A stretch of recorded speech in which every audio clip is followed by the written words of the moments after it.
Finalmente chegou a nossa super aula sobre TDAH. Gente, vão ser 2 dias, tá? Hoje, dia 17 e amanhã, dia 18. Vou procurar ser o mais breve possível, vou procurar ser o mais exata possível. Mas antes de começar, eu quero deixar aqui registrado para vocês uma questão que sempre me incomodou muito. Que não é uma questão só minha, mas é uma questão que me incomoda muito. Para eu chegar aqui hoje, dar aula para vocês, falar para vocês sobre TDAH, existem 2 pontos fundamentais. Primeiro, eu sou TDAH e tenho um filho com déficit de atenção, com transtorno. Segundo, eu estudei para isso. Eu estudo desde que eu me formei lá em 1996. Isso aqui são os meus diplomas, tá? São 2 graduações, uma em licenciatura e a outra em psicologia. Isso daqui eu trouxe hoje para mostrar para vocês. Não estou me exibindo não, mas isso aqui são as minhas especializações, tá? Que eu tenho para poder estar falando aqui e tendo autoridade para falar com vocês. Isso são as especializações, são mais de 360 horas da minha graduação. E isso daqui, gente, ó, são cursos livres, que é uma página e outra, ó, numa página e outra, que são cursos livres, que eu falo que são cursos de 180 horas, curso de 50 horas, curso de 200 horas, que não chegam a ser especialização. Fora isso, a gente estuda, lê, tá? Lê. Esse livrinho aqui, eu adoro esse livrinho, que esse livrinho é a minha cara. O dia que eu descobri esse livro, que chama Psicoterapia Breve, eu passei a estudar e passei a ter resultados fantásticos dentro do consultório. Tem isso aqui, leia atualizações sobre mentes, tá? Sobre terapias cognitivas. Olha, esse livro aqui também é fantástico. Ah, tá faltando um que é Crianças Francesas Não Fazem Manha. Mentes Inquietas, que eu vou citar muito, que é da Ana Beatriz. Neurociência, tá? Que eu também estudo neurociência, para poder chegar aqui e ter um embasamento e passar para vocês toda a minha experiência e tudo que eu sei e que eu vivi sobre TDAH. Então eu gosto de falar o seguinte: primeiro, TDAH é um transtorno. A criança nasce com esse déficit de atenção e hiperfoco no que ela gosta. Eu vou explicar tudo isso. Se não der tempo hoje, na outra aula amanhã eu vou explicar isso também para vocês. Então a criança nasce com essa falha aqui no lobo frontal, no pré-frontal, tá? Sobre déficit de atenção, ou seja, não produz dopamina nessa área do cérebro. Por isso ele tem falta de atenção, ok? É isso que eu quero passar para vocês hoje. Então, quando alguém me fala assim, ah, meu filho tá com um diagnóstico de déficit de atenção. Quantos anos? 11. Agora que apareceu o diagnóstico? Foi. Então, peraí, se é um transtorno, se a criança nasce com essa falha no lobo frontal, como é que só descobre aos 11 anos? Ou aos 12? A gente tem que questionar. Outra coisa que eu questiono também, e que faço questão de responder às mães que estão comigo no grupo do WhatsApp e até mesmo outras que me chamam no privado. Gláucia, na sala do meu filho, dos 30 alunos, 15 tem déficit de atenção. Opa! Quê? Se a Organização Mundial de Saúde, que estuda sobre os transtornos, fala que de 3 a 5% de uma população tem este transtorno, tem alguma coisa errada nessa sala de aula, tá? Não estou aqui para questionar ou para falar mal de professor de escola, não é isso. Eu estou baseando em respostas e estudos. Então, se 3 a 5% tem um tipo de déficit de atenção, o que acontece? Tem alguma coisa errada se passar desse número. Vamos questionar aí essa sala de aula? Quantos alunos tem nessa sala de aula? Qual a metodologia? O professor hoje está super carregado, super sobrecarregado, porque ele tem um cronograma que ele tem que dar aquela aula, ele tem que passar aquele conteúdo e ele tem que cumprir aquele papel. Se ele não cumprir aquele papel, ele pode ser demitido, porque ele não está dando conta. As escolas estão cada vez mais cobrando conteúdos sem dar condições para esses conteúdos. Como, por exemplo, ele tem um cronograma lá de não sei quantas horas para cumprir aquele conteúdo. Gente, numa sala com criança de 11 anos, que não são bento, que é aí as quintas, sextas séries. Vocês têm noção do que é esse tanto de criança dentro de uma sala com 11 anos, tendo que ficar 5 horas sentado ouvindo a professora falar? Aí eu pergunto, você, mãe, consegue? Pois se já está provado que vocês vão prestar atenção nos primeiros 30 minutos só da minha palestra, depois vocês vão se dispersar. E quem tem déficit de atenção, às vezes, nem esses 30 minutos. Mesmo do que isso já dispersou, aí volta de novo, aí dispersa, aí volta de novo. Então, você imagina isso para a criança. Então, eu acho, e pelo que eu tenho sentido, que as pessoas vêm me procurando, tá? Para poder reclamar sobre isso, que há uma sobrecarga de conteúdo e uma sobrecarga sobre essas crianças para que elas produzem e sejam e façam parte de um padrão, tá? Engessado. Isso me lembra muito aquele filme do Chaplin, né? Tempos Modernos, que ele ficava assim, ó, porque ele tinha que apertar os parafusos. Eu acho que é mais ou menos isso que estão querendo fazer com as nossas crianças, tá? Tudo evoluiu, tudo melhorou, tudo tá aí muito no tato, mas o jeito de ensinar, a forma de estudar continua a mesma. A educação não evoluiu nesses anos. E as crianças de hoje estão, ó, muito mais ativas do que nós, né? Eu lembro que eu sempre fui uma criança muito comportada. Vou contar um pouquinho para vocês da minha história. Eu era tão comportada que com 9 anos eu derrubei uma varanda em cima de mim. Tinha 12 crianças nessa varanda, só eu machuquei. Eu derrubei a varanda toda em cima de mim. Mas o meu objetivo ali era derrubar os meninos mesmo da rede, sabe? Eu queria ver eles voando, assim, derrubando eles no chão. Quando eu derrubei eles no chão, a varanda caiu só em cima de mim. Pra vocês terem ideia como que eu era comportada. A minha mãe falava que tinha 2 filhos, tá? Mas que os 2 valiam por 10, porque cada um valia 5. Tanto eu como meu irmão tinha hiperatividade. Nós botamos fogo no mato com 1 semana que a gente tinha mudado para a cidade, para Marabá, no Pará. Nós botamos fogo no mato, porque falaram que naquele mato tinha o saci-pererê. Então a gente pensou, se eu botar fogo, o saci-pererê vai sair, né? E o que aconteceu? Era o único, o mato, o terreno baldio lá, era o único do lado do único hotel da cidade, né? Apanhamos.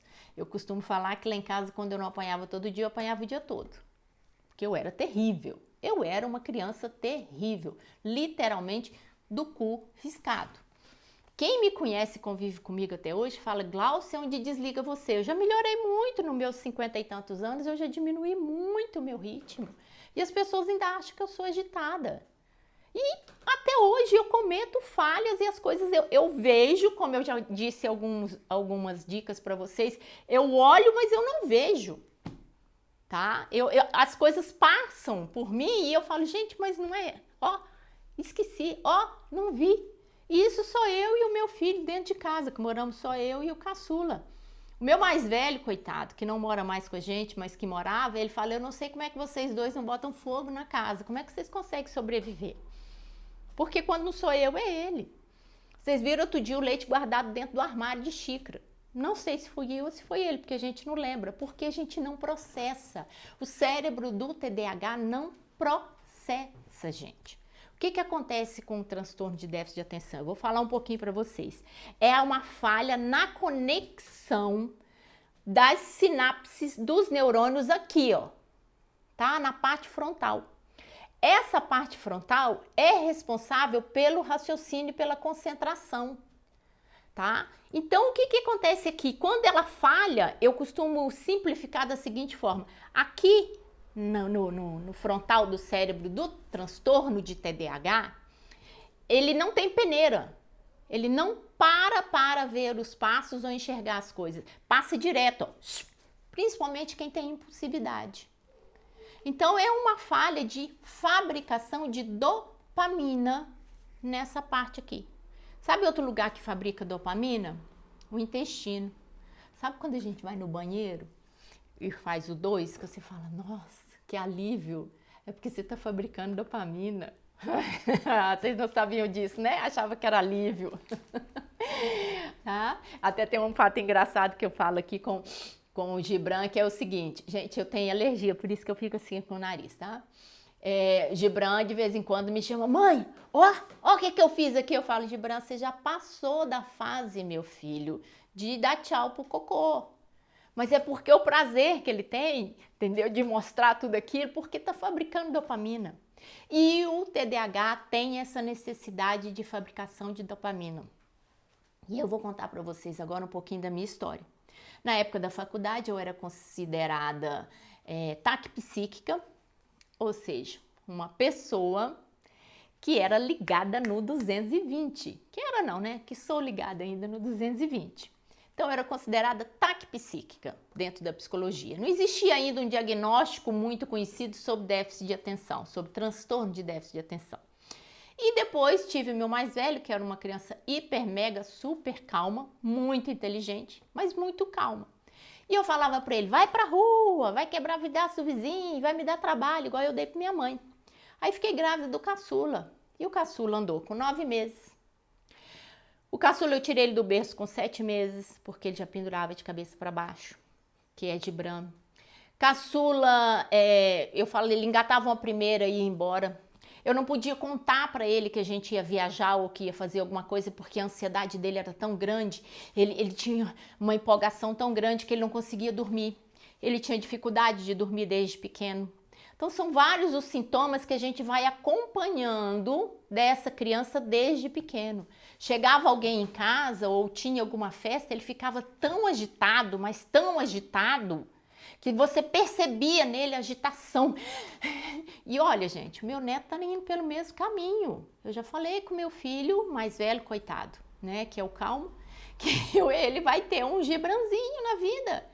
Eu chego lá, às vezes, para poder ver a vovó e ele fica tão empolgado que ele corre de um lado para o outro, ele bate na parede, ele volta porque ele fica agitado, tá? Então, o transtorno de déficit de atenção é uma agitação que a criança não tem controle. E ele é um transtorno, se ele é um transtorno e você já nasce com ele, não tem como uma criança ter déficit de atenção ou um transtorno de déficit de atenção depois com 12 anos. Tem alguma coisa errada, tá? Déficit de atenção hoje todo mundo pode ter porque as coisas estão muito digitais, muito rápidas. Então todo mundo hoje acha chique. Eu tenho déficit de atenção. Eu tenho transtorno de déficit de atenção, porque as pessoas acham bonito hoje contar. Mas só quem vive o dia a dia, convive com quem tem déficit de atenção realmente, sabe o sofrimento que é. Porque é um sofrimento, porque é um transtorno. Não é uma coisa que você adquire, como, por exemplo, a depressão. A depressão você pode adquirir ao longo da vida, mas o déficit de atenção, não. Você nasce com ele. Agora, você tem uma vida muito agitada, com muita coisa para fazer, você acumula situações, você automaticamente vai esquecer as coisas que você tem que fazer. Então, se você vai esquecer, alguma vai ficar para trás. E aí, o que acontece com essa que fica para trás? Começa a deixar compromissos para trás, tá? Começa a deixar situações aí a desejar. E aí vem, então tem déficit de atenção. A pessoa não lembra das coisas, tem transtorno de déficit de atenção. Então tem hiperatividade. Então, eu peço encarecidamente que seja feito um diagnóstico minucioso sobre o déficit de atenção. Primeiro critério eu já falei, você nasce, você não adquire déficit de atenção, tá? Você nasce com transtorno de TDAH. Segundo critério, isso começa a ser mostrado desde criança, não é lá na pré-escola só, não é lá na fase que ele tá de euforia, que é a pré-adolescência, 5ª, 6ª série, tá? Que a criança tá agitada, que você vai diagnosticar ele com déficit de atenção porque o rendimento escolar dele acabou. Ele quer brincar. É óbvio que a criança quer brincar com 11, 12 anos, 10, 11, 12, ela quer brincar, ela não quer estudar. Estudar pra quê, gente? Estudar dá trabalho. Se ela tem um celular, ela consegue tudo ali no Google, pra que ela quer estudar? Então, isso são coisas que a gente tem que observar antes de fechar um diagnóstico de TDAH. Outra coisa que eu peço, não confie somente em um médico. O médico é muito bom, é excelente, mas você pode levar em outro neuropediatra, em outro neuropsicólogo, para você ver se confirma o diagnóstico. É necessária essa confirmação com mais de um profissional. Outra questão que eu gosto de falar. Não existe um teste para saber se a pessoa tem déficit de atenção ou não. O que existe são anamneses e situações que você vai criando critérios para aquilo. Então você vai respondendo determinados critérios sobre aquela situação que a criança vivencia para saber se ela se encaixa dentro daquilo. Quais os critérios, Glaucia? São vários, tá? No DSM-4 tem, nesse livro aqui da Ana Beatriz, esse aqui, deixa eu ver, é esse aqui da Ana Beatriz? Cadê o óculos da pessoa? Calma, gente, eu tô sem óculos, mas para olhar aqui eu tenho que colocar o óculos. Nesse daqui, ela caracteriza 50 tipos de tendências, tá, que a pessoa tem para ser diagnosticado com déficit de atenção. Presença de hiperfoco, frequentemente apresenta brancos, né, durante uma conversa, porque o cérebro é muito agitado. Então, não existe um teste de personalidade, por exemplo, que existe na psicologia, não existe um teste para TDAH. Já existe alguns critérios que a gente chama de anamnese para se diagnosticar o TDAH, tá? Agora, que eu saiba que o conselho reconhece, não existe. Existe algumas, igual eu falei, alguns testes que a gente considera, é chamado de testes, que são aplicados às vezes por professoras, pela psicopedagoga, mas pelo conselho de psicologia ainda não é reconhecido. Então, existe todo um critério para se reconhecer isso. Então, agora, eu vou começar a contar para vocês um pouquinho do que é o Gibran. Eu vou botar umas fotos para vocês, e ser Gibran com 2 anos e meio e 3 anos de idade, ó. Tá vendo aí? Virando cambalhota, tá? Eu vou mostrar umas fotos dele para vocês verem. Aí, agora, isso aqui, essa outra foto é minha babá. Porque eu dei uma cachorrinha para ele, para poder preencher o dia dele, para ele ter o que fazer, correr atrás da cachorra e não atrás de mim. Né? Então, ele tinha essa babá. Era a Brida. Brida aprendeu a tomar iogurte, Brida aprendeu a comer Danone, Brida, iogurte Danone, mesma coisa, Glaucia. Mas biscoito, banana, maçã, tudo que ele comia, a Brida comia junto com ele. Que eu falo que Brida era babá. E Brida brincava de pique-esconde, cabo de guerra. Então, ela me ajudou muito na agitação dele do dia a dia. Outras terapias alternativas que eu falo, né, que tanto era a Brida como os gatos, né, que também eu sempre tive bicho, eu sempre gostei. Isso foi ele campeão de futebol na escola, tá? Isso ele devia ter uns 9 anos, eu acho aí, eu não lembro. Isso aqui, essa foto, campeão de xadrez de toda a escola. A escola que ele estudava fez um campeonato de xadrez e Gibran foi o campeão de xadrez de toda a escola. Ah, mas como que ele tinha paciência para jogar xadrez? Ele não tinha. Ele era raciocínio rápido, ele apertava. Então ele confundia o adversário não tinha tempo de pensar porque ele fazia jogada rápida. Eu sei que ele ganhou, tá? Apesar contra a vontade da coordenadora lá pedagógica, que isso é outra história. Isso aqui foi quando ele mudou de escola, honra ao mérito como o colega mais amigável, mais companheiro da escola. Então ele ganhou esse prêmio. Isso aqui foi ele participando das atividades que tinha na escola, né, fazendo as apresentações também, participava de grupo. Ele sempre foi muito ativo na escola. Gibran, com menos de 30 dias numa escola, todo mundo sabia quem era ele. Ele sempre foi assim, isso é da personalidade dele. Isso é Gibran hoje, fazendo veterinário. Isso aqui é as 2 terapias dele, o Simba e a Frida, que é em homenagem à Brida, e ele aqui se preparando para uma festa. Continua ainda com déficit de atenção, continua sem medicação, tá? Porque Gibran nunca tomou nem Ritalina, nem Venvance, nem o Concerta, acho que é Concerta que chama, né? Nunca tomou medicação porque eu não quis. Por que você não quis? Fui muito criticada na época que eu decidi que eu não iria dar medicação para ele e que eu poderia desenvolver outras técnicas, né? Olha lá, ó. Terapias cognitivas comportamentais. Isso aqui tudinho eu já usei com o Gibran, gente. Ah, o Gibran era sua cobaia? Mais ou menos isso, né?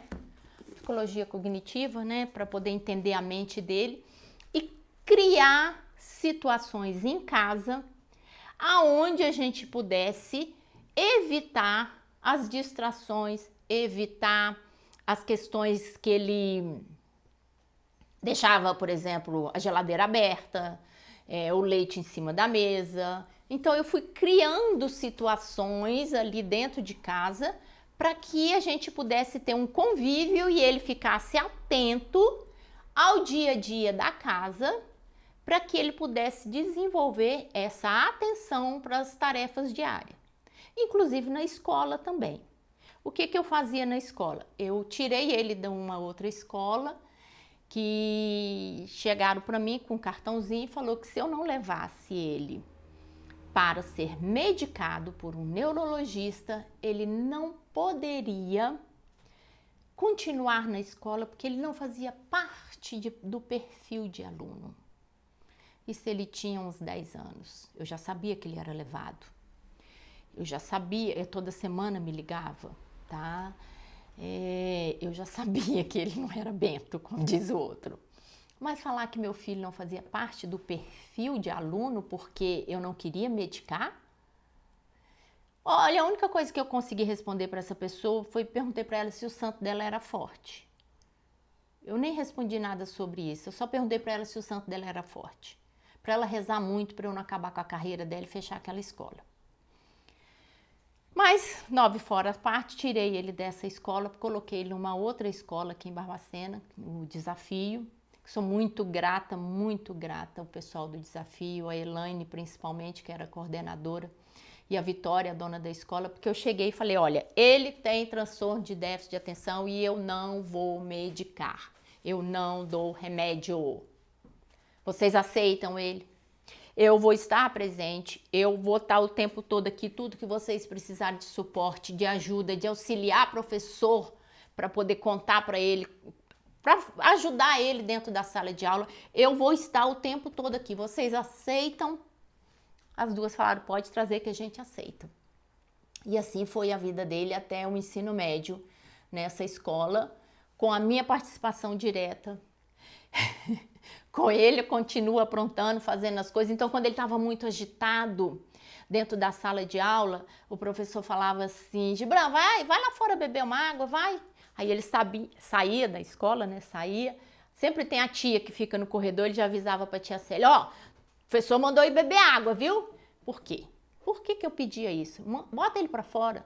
Tira ele, aquele foco onde ele está agitado, que normalmente era com os colegas, tira ele daquilo, bota ele lá fora, manda ele beber uma água para ele respirar, porque isso foi uma das coisas que eu ensinei Gibran, o exercício de respiração correto, quando ele está muito agitado, quando ele está muito ansioso. Então, até hoje, ele com 21 anos, eu falo, vamos respirar?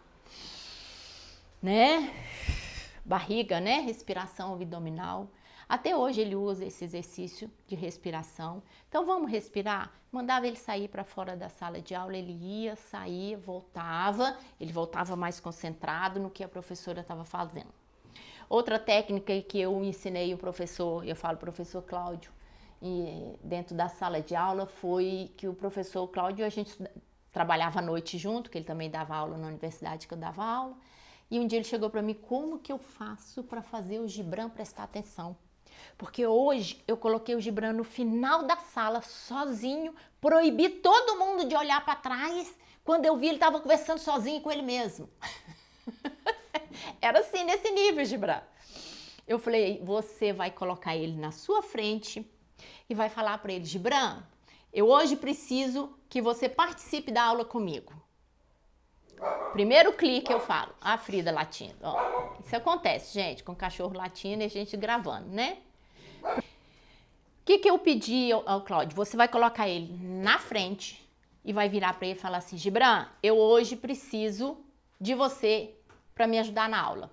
É o primeiro clique para ele chamar a atenção. Eu chamo de clique, primeiro clique para chamar a atenção. Aí você vai começar a pegar o livro. Aí perguntei pro Cláudio, como que é a sua aula? Ele, normalmente eu peço os alunos para ler, eu faço a explicação no quadro, depois eles continuam lendo. Falei, então você vai falar para ele, senta aqui na frente que eu vou precisar de você. Quando você perceber que ele começou a agitar na frente, você vai falar para ele, Gibran, eu hoje vou precisar que você leia. Você vai dar o segundo clique para ele. E isso já passou uns 15, 20 minutos de aula. Então você pede um aluno para ler, você vai explicar, e aí quando o Gibran começar a agitar, porque ele vai agitar, antes do professor mandar ele dar aula, você vai falar, Gibran, o próximo a ler é você. Aí você vai mandar um aluno ler, você vai explicar, e aí você vai mandar o Gibran ler. Isso já passou uns 30 minutos de aula, com certeza. Se não passou uns 20 a 30 minutos de aula. Pede o Gibran para ler e fala, Gibran, agora eu vou explicar e você presta atenção aqui que eu vou te perguntar. Aí o professor faz a explicação. Você entendeu, Gibran? Aí o Gibran dava o feedback pro Cláudio. O Gibran achava que ele estava liberado. Aí eu falei pro Cláudio, não deixa ele achar que ele está liberado. Fala para ele o seguinte, daqui a pouco eu vou te chamar de novo, hein? Porque você lê muito bem. Eu gosto quando você lê porque você participa da aula. Então, vou te dar um tempinho aí, mas daqui a pouco eu vou precisar de você de novo para ler. Aí, ou seja, o Cláudio conseguiu manter o Gibran focado na aula dele com isso. Eu fazia isso, eu ensinava aos outros professores, tá? Se tem alguma coisa para ir buscar lá fora, pede o Gibran para ir. Ele precisa sair disso para depois voltar. Porque o TDAH não consegue concentrar por muito tempo. Principalmente se é algo que não produz dopamina. Se é algo que ele não gosta. E quem gosta de estudar? Que eu saiba, só eu até agora. Que eu gosto, viu, gente? Por isso, o meu hiperfoco com um déficit de atenção é o estudo, é a leitura, é o conhecimento. Então, eu amo conhecer. Então, isso produz em mim a dopamina e o hiperfoco, porque eu gosto de estudar e de conhecer as coisas. Então, todos os meus livros são rabiscados, porque eu leio, eu pego e eu anoto. É assim que eu gosto de estudar. Então, o meu hiperfoco é estudo. Meu pai e minha mãe nunca teve problema comigo em relação ao estudo por causa disso. Porque o meu hiperfoco era o estudo. Agora, a maioria hoje não gosta de estudar, mas tem que estudar. Então, o que você vai fazer? Você vai fazer combinados com seu filho. Você vai dar a ele, vai ter os cliques. Uma dica que eu vou dar aqui para vocês, fantástica, é na hora de fazer a tarefa. A criança pega lá a tarefa, aí ela tem, vamos supor aqui, né? 1, 2, 3, 4 páginas, que é assim que funciona, né? 4, 5 páginas para fazer tarefa. Você vai falar para o seu filho com TDAH o seguinte, ou até mesmo quem não tem TDAH, é a dica de fazer. Nós vamos fazer esta página e vamos parar, ok? Aí você faz com ele aquela página, para um pouquinho e fala para ele, quer beber uma água? Conversa sobre uma outra coisa. Mas ainda falta mais 3 páginas. Vamos fazer essa agora? Aí ele vai falar, então vamos. Aí ele sabe que ele só vai fazer mais uma página. Aí a gente para de novo. É estudar com intervalos. E outra coisa que é importantíssima, quando você vai fazer tarefa, ou você vai fazer uma viagem, ou você vai dar uma orientação para um TDAH, é importantíssimo você mostrar para ele o período que ele vai fazer isso. Você vai ficar de tal hora a tal hora. Porque se você fala para ele, tem que fazer, e não fala para ele aonde é o término, aonde aquilo cessa, ele não vai conseguir concentrar, porque ele vai ficar focado lá em acabar aquela tarefa, então ele quer saber quando que termina, onde que termina, que hora que termina. Então, se você mostra para ele, você tem 1, 2, 3, 4 páginas para fazer e nós vamos fazer uma de cada vez, você diminui a ansiedade dele e você dá a ele o foco para fazer aquilo, porque ele sabe que é uma página só. Aí ele faz até rápido. Ele, mãe, já terminei uma página aqui. Posso mexer no celular? 5 minutos, tá? 5 minutos eu deixo você mexer no celular. Aí deixa ele mexer no celular 5 minutos. Depois de 5 minutos você fala, vamos terminar aqui que ainda falta mais 4 páginas. Se eu fizer 2, você deixa eu mexer 10 minutos no celular? Deixo. Ou então você vai falar, não, você faz então 2 e aí eu te dou mais 5 minutos no celular. Você pode ir negociando com ele. Mas o que é a técnica? O que é o clique que eu falo? É ele saber a hora que vai começar e a hora que vai terminar. porque aí ele sabe calcular na cabeça dele, mesmo sendo rápido, o prazo que ele tem. Isso é importantíssimo. E a escola me dava esse respaldo. Os professores, eu participava das reuniões de professores para poder falar para eles sobre dicas e técnicas de como lidar com o aluno de TDAH. E principalmente como lidar com o Gibran, claro. Para poder mostrar para eles que era possível manter o foco do Gibran sem eu precisar dopar o meu filho. Outra coisa que eu decidi, por que eu decidi não medicá-lo? Hoje a internet está muito fácil, né? As coisas estão muito, como é que eu vou falar? Tá tudo muito fácil aí, muito explícito. Mas na época, se a gente quisesse ter acesso a alguns artigos científicos, a gente pagava para ter acesso a esses artigos científicos. Então você ia lá numa plataforma, pagava um valor, eu lembro que era em dólar, e você tinha acesso a vários textos, várias publicações que não eram soltas na internet. E numa dessas publicações que eu assinei, que eu paguei, estava lá uma pesquisa, que hoje ela está disponível no Google, uma pesquisa falando sobre o uso da Ritalina na vida dessa criança e adolescente e posteriormente o resultado disso.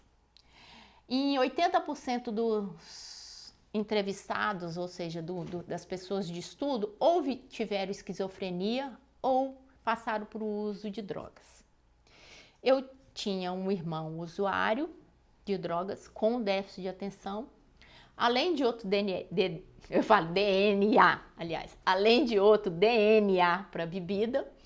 E eu pensei, meu Deus, eu não posso deixar o meu filho dependente dessa droga se ele já tem uma predisposição no DNA. E aí eu decidi que eu não ia medicá-lo, que eu não ia fazer dele dependente daquela medicação. E aí veio o meu estudo na neurociência. E aí eu comecei, claro que eu comecei a estudar várias coisas e a neurociência veio. E há uns 10 anos atrás a neurociência falou o seguinte: todo cérebro tem o que a gente chama de neuroplasticidade. Vocês já ouviram falar sobre isso? O que é neuroplasticidade? É a capacidade do neurônio de se adaptar a novos hábitos e novas situações. Vou dar um exemplo para vocês aí, básico, sobre a questão da neuroplasticidade. O Herbert Viana, né, que era aquele cantor, eu não lembro o nome da banda. Vocês lembram, menino? Paralamas do Sucesso. O Herbert Viana sofreu um acidente onde a mulher dele morreu e ele teve uma lesão cerebral muito séria. E nisso falaram que ele não poderia mais cantar, porque ele não ia lembrar das músicas anteriores. E ele ia ficar paraplégico, né? Que ele ia mexer só a cabeça. E o que ele fez? Ele começou a trabalhar, estimular. Ele continuou fazendo show, lógico que ele não voltou a andar, mas ele continua cantando, a memória dele voltou e ele continua fazendo show. O que aconteceu com o cérebro dele? Aquela parte, eu vou botar aqui agora para vocês, ó, uma imagem do cérebro, tá? Aí então aqui tem o cérebro frontal, o cerebelo, a temporal, e cada imagem desse cérebro aqui, que vocês estão vendo aí na tela, é responsável por uma área do cérebro. Então o cerebelo é responsável pelo equilíbrio do corpo, a coordenação do movimento, né? Aí essa parte aqui temporal, memórias, funções. Aí a gente tem o frontal, aqui é a parte frontal do cérebro responsável pela execução de ações, é onde o déficit de atenção tem problema, na execução de ações, que ele tem essa falta de atenção, e tomada de decisões e soluções de problemas e planejamento. Então o déficit de atenção, ele não pensa para resolver, ele faz. Então, vocês estão vendo aqui o cérebro, tá? Eu acho que responsável pelas funções auditivas, coordenações, orientação espaço-temporal, função. Então, cada parte do cérebro é responsável por uma memória, por uma ação. E o que esse neurônio do Herbert Viana danificado fez? Vamos supor aqui que aqui são um conjunto de neurônios, certo? Ele perdeu esse daqui. Olha lá, perdeu esse daqui. Ficou uma falha aqui. Vamos supor que ficou uma falha aqui.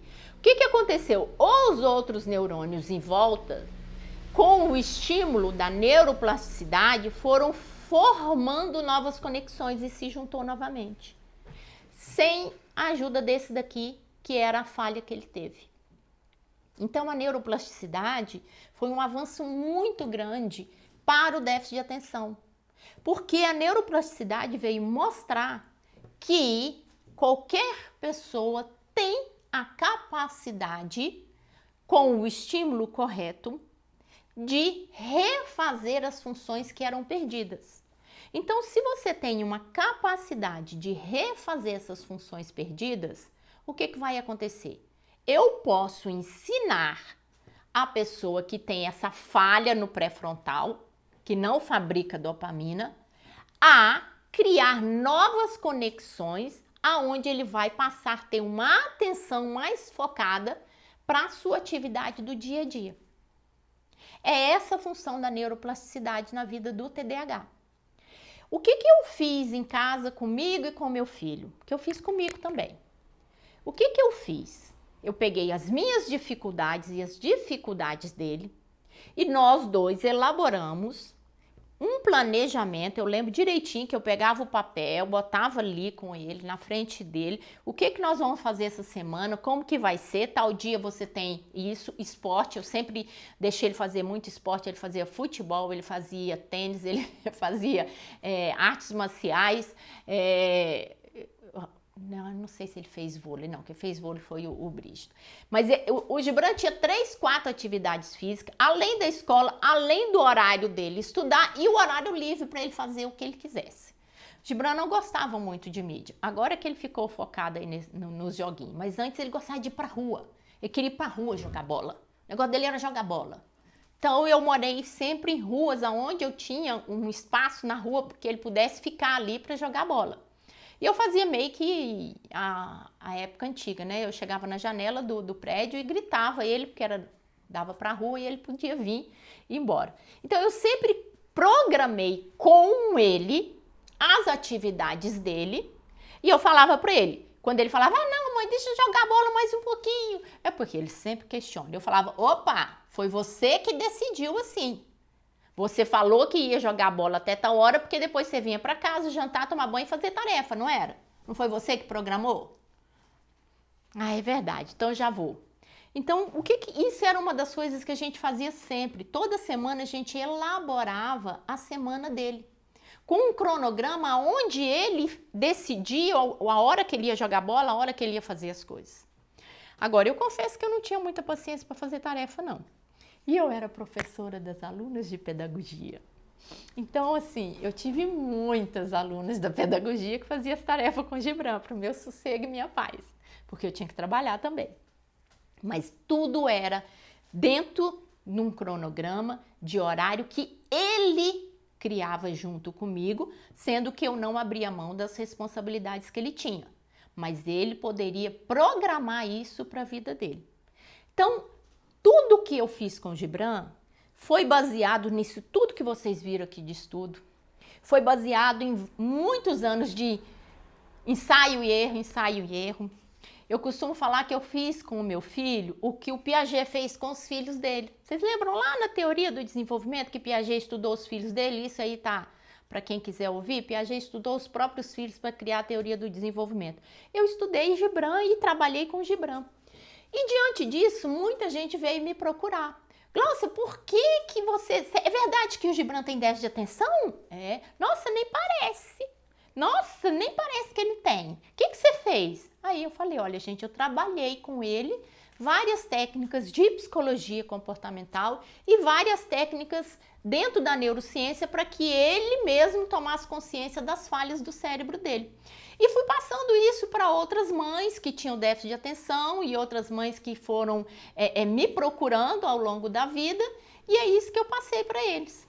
Então, assim, hoje eu falei muito, né? Falei muito sobre a minha vida, a vida do Gibran, como que eu falei tudo isso, como que eu desenvolvi tudo isso e resolvi passar para vocês.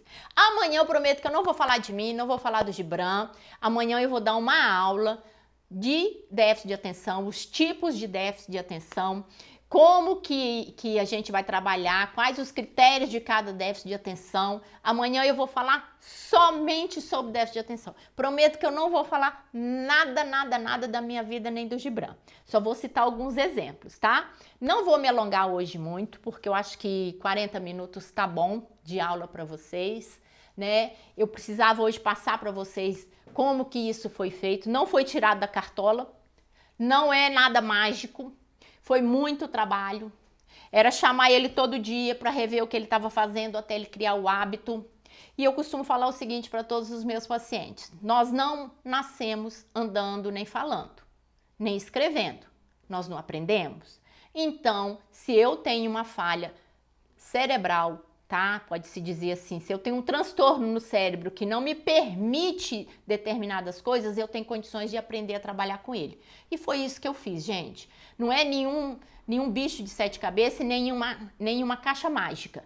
É trabalho, tá? É ali, ó, comportamento, condicionamento todo dia para que você possa ser funcional. Eu falo que Gibran hoje é totalmente funcional, sem medicação, faz faculdade, tá indo bem, não pegou nenhuma dependência em nenhuma matéria, faz estágio, trabalha para uma multinacional fazendo relatório, ainda tem tempo de ir para o basquete, ainda tem tempo de ir para pelada, de jogar, tá? E ainda tem tempo de deixar o leite dentro do armário.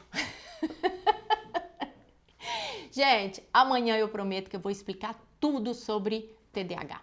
Hoje, a primeira aula, eu precisava passar para vocês como que eu consegui tudo isso. E é esse o meu objetivo. Eu já estou aposentada, já estou parada, mas a minha mente continua, ó, a 1000 por hora. E eu não podia deixar de participar, porque eu falo que conhecimento foi feito para passar para frente. Então, eu tinha que passar para vocês tudo isso que eu vivenciei e falar para vocês que é possível, sim, ter um filho com déficit de atenção sem medicação, tá? Amanhã eu vou falar sobre comorbidades, amanhã eu vou falar sobre como que é cada tipo de déficit de atenção, vou falar os critérios, vou falar como que faz para poder elaborar. Amanhã eu vou dar uma super aula só de déficit de atenção, ok? Por hoje é só. Vou ficar aqui, tá, no chat agora, terminou a aula, vou ficar no chat respondendo para vocês, então vocês podem continuar na plataforma aí. Eu vou ficar aqui respondendo perguntas de vocês aqui, tá? Por mais 30 minutos respondendo as perguntas. As que eu não consegui responder todas, eu prometo que eu respondo lá no grupo do WhatsApp. Beleza? Então, beijinho e até amanhã.